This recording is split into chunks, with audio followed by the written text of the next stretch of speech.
How to save WhatsApp display pictures on Android step-by-step guide.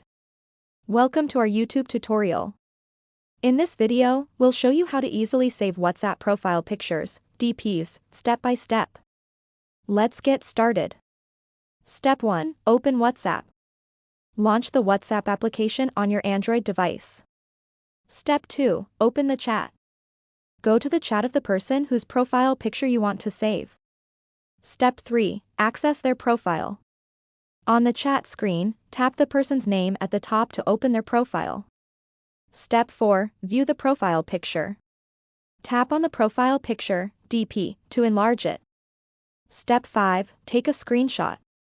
Once the profile picture is fully visible, press and hold the volume down and power buttons simultaneously for 3 to 5 seconds to take a screenshot.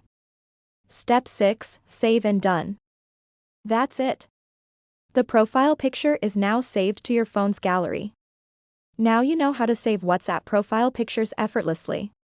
We hope this tutorial was helpful.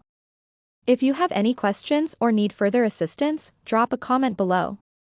Don't forget to like, subscribe, and hit the notification bell for more useful tutorials like this. Thank you for watching, and happy saving!